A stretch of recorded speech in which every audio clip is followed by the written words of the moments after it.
Hello, I'm John Sinton, Chairman of the Board of Common Cause of Georgia, and along with our Executive Director, William Perry, we're here to present the 2013 Democracy Awards. Each year, Common Cause Georgia recognizes public officials, members of the media, and Georgia citizens who work to improve our democracy.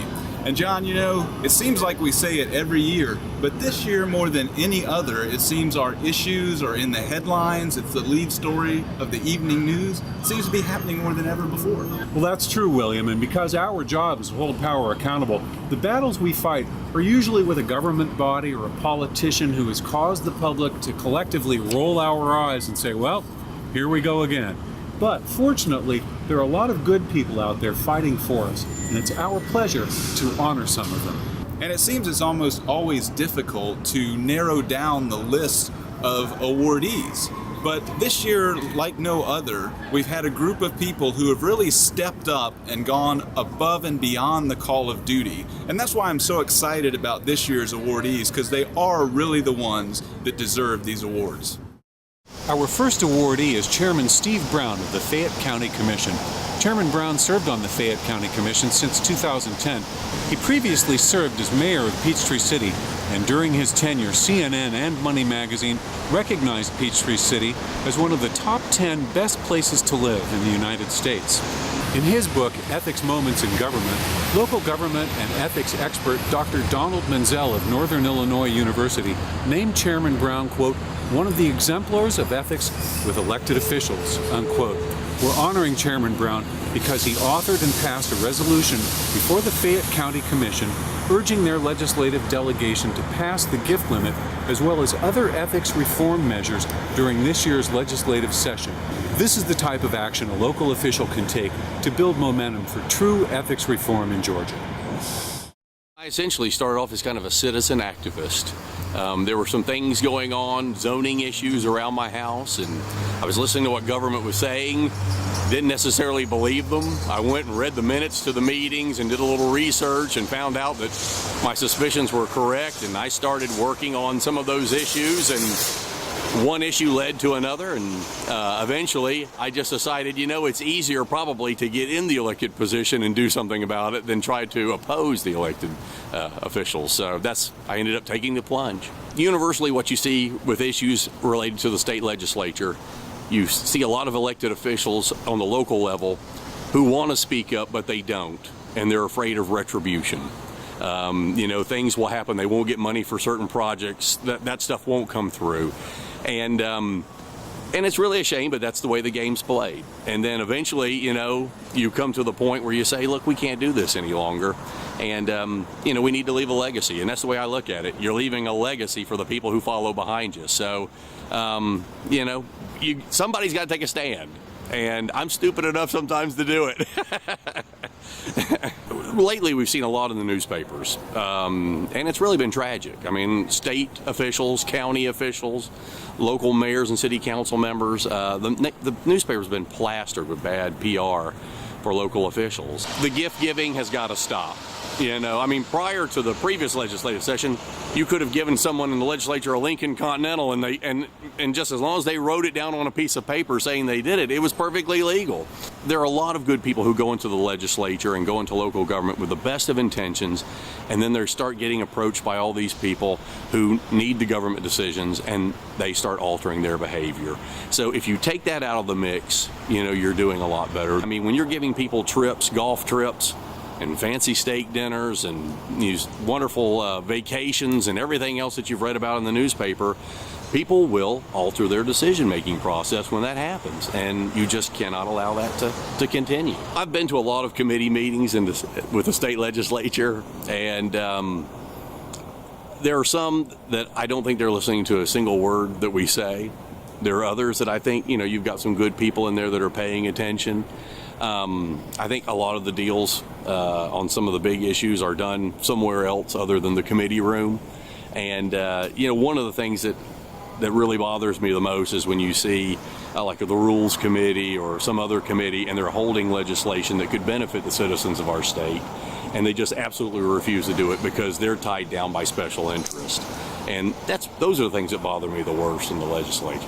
one of the things that I said I would do is I said, look, I'll just take a stand for a lot of these issues. I'll be the person that stands in the gap and do what's necessary. And sometimes you get a target drawn on you for doing that, and people take a lot of shots at you, but I've never regretted anything I've done. Most of the articles that you likely read about ethics reform during the last legislative session had our next awardee's name in the byline. Chris Joyner is an Atlanta native who came to work at the AJC in 2010 after working for such papers as USA Today, the Jackson, Mississippi Clarion Ledger, and the Chattanooga Free Times Press. Chris specializes in database and document research in his writing. And because of this expertise, during the legislative session, he was truly able to tell the stories to readers about why lobbyist gift limits are so important. I've said very often that without Chris's work during the legislative session, we might not have had the success that we did and ended up with the first limit on lobbyist gifts in Georgia history. I grew up in Atlanta and grew up receiving the Constitution in the morning and the Journal at night, and was an AJC kid. I knew the bylines and enjoyed reading the paper, and it's a great pleasure to be able to write for your hometown newspaper. A lot of people can't do that. People I work with are, just the greatest professional journalists that I've ever worked with, and I've worked with good ones. And as a group, I find them great. They're collaborative, they're supportive, they're really smart and sharp. It's a good place to work. I'm glad to be working for them. Spending days and weeks with spreadsheets of really what turns out to be pretty messy and incomplete data, it isn't everybody's idea of a good time. But here, my academic research techniques and sort of the training that I received in school really sort of prepared me for this long term. In all of it, you find there are stories behind the facts. You look for outliers, you try to determine trends, and the stories are behind those numbers. They're behind those disclosures, and in the end, you have to dig the people out of those stories and find out the motivations. And that's what's really intriguing about it. No one wants to read a story filled with numbers, even though sometimes we pitch those stories to people. What they want to know is they want to know about the people and the motivations behind it. It helps them put those numbers into context. What we at the AJC wanted to do was really keep our focus on what people outside of the Capitol wanted to know about this. They've got questions about it, and if you sort of keep touching base with them and asking them what they want to know about it, really helps guide your hand in the way the reporting should go. In a lot of ways, that drove the storyline. We let the readers drive the story. In this instance, we did get a lot of emails. We got phone calls.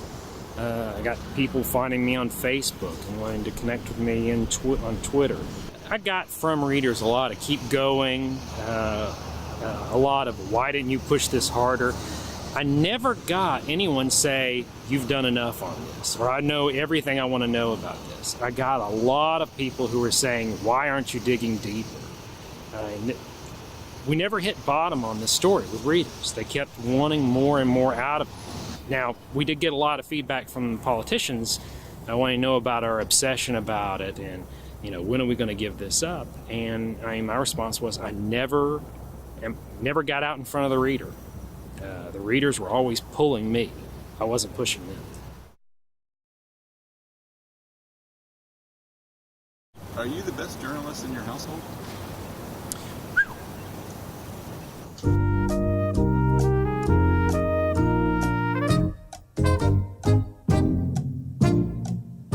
I wouldn't go out there. I would not say I'm the best journalist in my own household.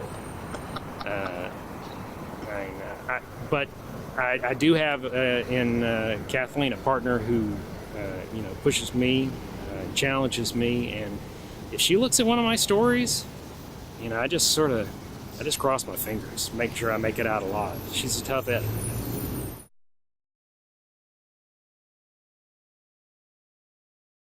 Our next awardee has made quite a name for himself right over here at Atlanta City Hall. Caesar Mitchell has always been known as someone who fights to make sure every voice is heard, which might not come as a surprise when you learn that he is the son of an Atlanta police officer and an Atlanta public schools teacher. Every citizen can rest assured that they will have their chance to be heard when Council President Mitchell is presiding. It was his commitment to having everyone's voice heard that was of great benefit to Common Cause Georgia's attempt to increase the public's awareness of and participation in the fight over public financing of the Atlanta Falcons' new stadium. Council President Mitchell held the only true stakeholders meeting for affected neighborhoods on the stadium's public funding that allowed neighbors to ask questions and raise their concerns. For that, we're honoring him with a 2013 Democracy Award. When I think back on my experience growing up and having the influence of a mother who was a school teacher and a father who was a police officer and an ordained minister, it makes me really kind of reflect on the things I heard in my household growing up. A mother who's a civil servant serving public school kids here in Atlanta, and a father who was really charged with keeping the streets safe from Monday to Saturday, and then serving as a minister on Sunday. If you go to my mom's house, my father's passed away. If you go to my mother's house and look at some of the old encyclopedias, you will see an atlas. And in that atlas, you see all these drawings on the maps. And those drawings were drawings that I did of weather systems. So growing up, I actually wanted to be a meteorologist. I actually wanted to be a weatherman. Motivates me to make sure that citizens are part of the process is that I have not forgotten how I got here. I'm here because citizens punched a ballot and said, we're going to elect you as our representative, not as our chief executive, not as our lord, not as someone who actually is going to tell us what to do. We've elected you to walk with us.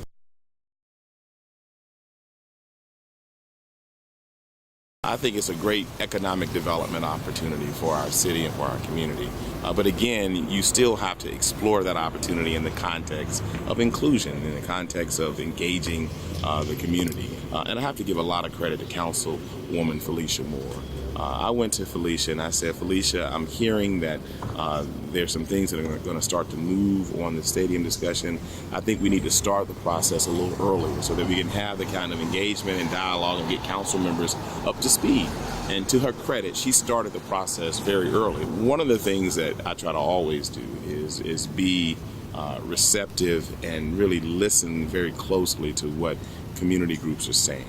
Hearing that angst and concern, I said, listen, I'm going to set a few meetings up in the community and just give the stakeholders in the English Avenue, Vine City community an opportunity to voice their concerns. And we had a series of community meetings, and they were difficult at times, but I really hope that kind of the tone I attempted to set by getting that community to come together and have these conversations is something that will benefit not only that community, but certainly our entire city.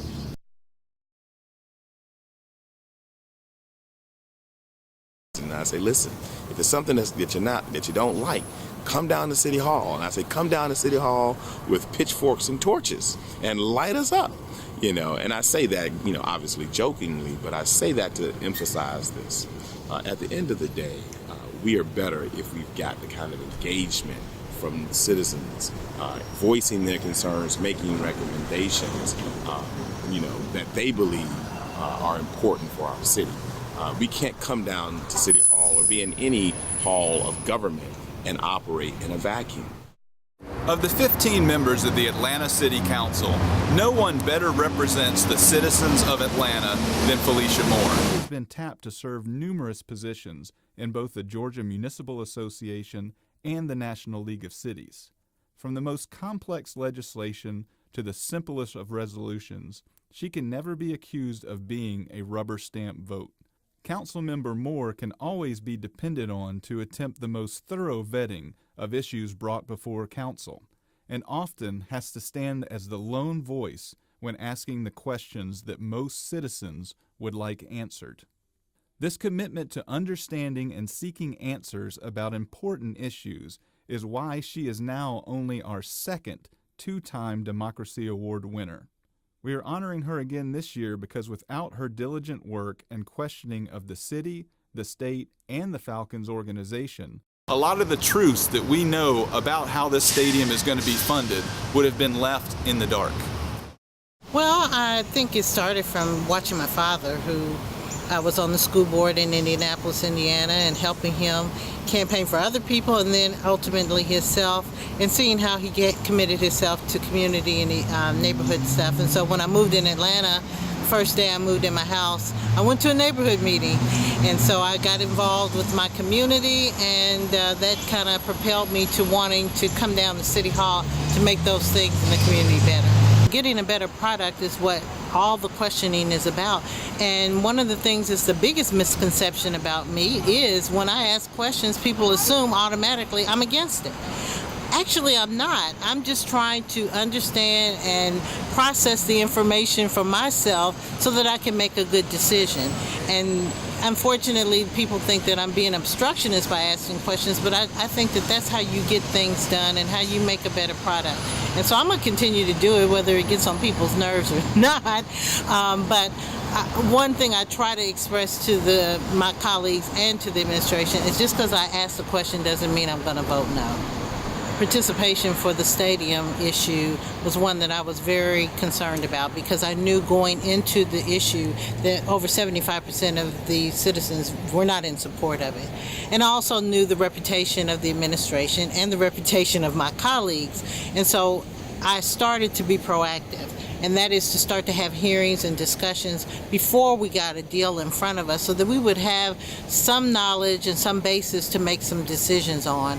And I'm glad that I did, because what happened was, of course, we got the stadium deal at the end of a council meeting and it was voted up or voted down. So we did get some knowledge. We didn't get an opportunity to vet the issue, and that was a problem. And we also promised the public that once we got a deal that we would have public hearings, that we would have public forums, and we would get input. And so I voted no, one, because we didn't follow the process. We didn't honor what I believe was a commitment to the community to let them be involved.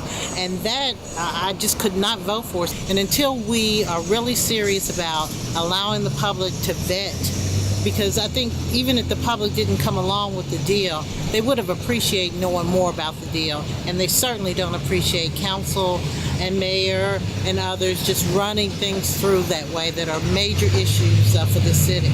I do my best to educate myself on the issues, to ask the tough questions, to be a check and balance at City Hall. But as I define myself, I'm a public servant in a political environment. And so that's how I would define myself. Sabrina Smith is not a journalist or an elected official, as we have previously presented. But she is serving in a role that benefits us all, that of a citizen activist. Not only has she led a busy professional life as a well-recognized expert in her field of management consulting and management training to businesses, she has a long history of giving back to her community. Now Ms. Smith volunteers her time as chair of Gwinnett Citizens for Responsible Government, an organization that promotes openness and transparency in local government, which brings us to the reason she is receiving a Democracy Award this year. Ms. Smith is currently suing the Gwinnett Chamber of Commerce, the County Commission, and the school board for failing to disclose how millions of tax dollars are being used to benefit the public. Unfortunately, as we looked into it more and more, we discovered that there were a lot of things going on in Gwinnett County with the local government that caused great concern for a lot of the residents. And it turned out that there were a lot of illegal activities. We've had a number of elected officials who have been either indicted, resigned in lieu of indictment, or are currently serving time in federal prison. It's important not just for the public to know how the money has been spent by the chamber, but it's very important to be able to enforce Georgia's open records laws, because we've heard from people all over the state of Georgia who have similar questions about what's going on in their local government, and they too are unable to get their questions answered. And that's why government watchdogs from all over the state of Georgia are watching this particular lawsuit, because it's so blatant what they've done. It seems so obvious that the public should have access to this information. If we don't win this lawsuit, then other people are very fearful of the impact that it will have on their ability to be able to find out what's going on with their local government. The intimidation factor has been unbelievable, and I was forced to file a lawsuit. They are asking in interrogatories for my social security number, my date of birth, information about my husband, everywhere where I've worked, every address where I've ever lived, all of this personal information about me. Why should they be allowed to require that information from me because they've not complied with the law? It can be very intimidating for a lot of people. I don't have any secrets. I don't mind being out front on this. So I think that's why a lot of people think it's very important that this lawsuit be won. I actually would like to dedicate the award to Chris McClurg, my attorney, because it's very unpopular to go against community leaders in the community in which you have your business. And his law practice is based in Gwinnett County. And the people that we filed suit against are all of the community leaders, all of the people who are in a position to influence what happens in Gwinnett County, to make decisions that can help or hurt people, which again is why this is so important. But there are many people who spoke to me and said, Sabrina, we agree with you 100%. We will help you behind the scenes. We think that you are absolutely 100% correct legally, but we don't want to be involved because we do not want to offend the powers that be in Gwinnett County. Too many attorneys did not want to get involved. Chris McClurg was willing to step up and do the right thing, and he has worked vigorously to pursue this lawsuit. And I think that every taxpayer in Gwinnett County owes him a debt of gratitude. I'm certainly very grateful to him for doing this, but it goes well beyond being an attorney in a lawsuit. I think that the work that he is doing is going to benefit everyone in the community. Journalist Tom Crawford is receiving our second annual Career Achievement Award. Mr. Crawford has a journalism career exspanning over 30 years covering Georgia politics. He currently has columns in over 35 newspapers across the state of Georgia and keeps readers informed with the online publication, The Georgia Report. Mr. Crawford has served as a reporter and editor for the Montgomery Advertiser, the Marietta Daily Journal, and the Atlanta Journal-Constitution. In 2000, he became the editor of the Georgia Report, where he covers the General Assembly and all aspects of Georgia politics. He also writes frequently about graft and corruption in state government and the need for stricter ethics laws. The Georgia Report is an online political news service. We started it back in 2000 with the 2000 legislative session, so we're going on 14 or 15 years now. We've always targeted folks who really pay attention to politics, maybe to a greater extent than with the mainstream media or the traditional newspapers, but I target the stuff I report and write about to people with a real granular interest in how state government works and how the political process works and how laws get made. And you try to provide a level of detail to them that you won't see perhaps in the general media. One of my first reporting assignments was back in 1974 when I covered the General Assembly session here in Georgia.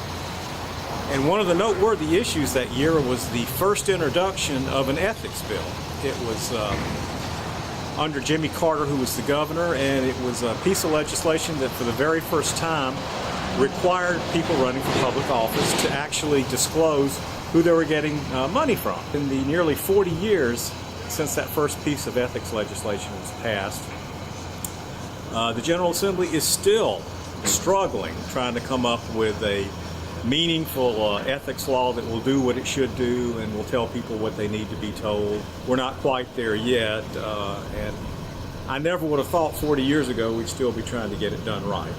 Favorite characters? Well, everybody who was of a certain age remembers Culver Kidd, of course, a senator from Milledgeville who was always in everybody's business. I wrote about some money Culver had gotten from one of his supporters. I ran into Culver a couple of days later on the Senate floor after the story ran, and he said, well, you know Joe Smith, the guy I'd written about, you know he died. I said, well, no. He said, yep, passed away the other day of a heart attack. I said, well, Senator, I hope you're not blaming that one on me. I was just doing my job. George Hooks, who until recently was in the Senate and from Americus, was a very, very entertaining man to cover, had a deep sense of Georgia history, and would always share with reporters like me historical background of what was happening, sometimes going back as far as the 1798 state constitution. George had a real sense of history, which we all appreciated. Tom Murphy, the speaker for nearly 30 years, one of the most colorful people you'll ever see, a man who had an immense impact for good and for bad on the legislature, and I always had a very uneasy relationship with him over the years. He called me some things I probably can't repeat on camera here, but I always respected him for what he did, and I appreciated the job he had, and I know it was not easy herding that bunch of cats that our General Assembly consists of. I had been away from the Capitol for a few years working at other tasks, and I showed up one day to cover a committee meeting. This was when he was still a member of the House before he'd been elected governor, but he got up to present a bill in committee that day and gave his usual eloquent courtroom argument as he could do, and he turned around and was walking out, and he looked over and spotted me in the audience, and he said, "I thought you were dead."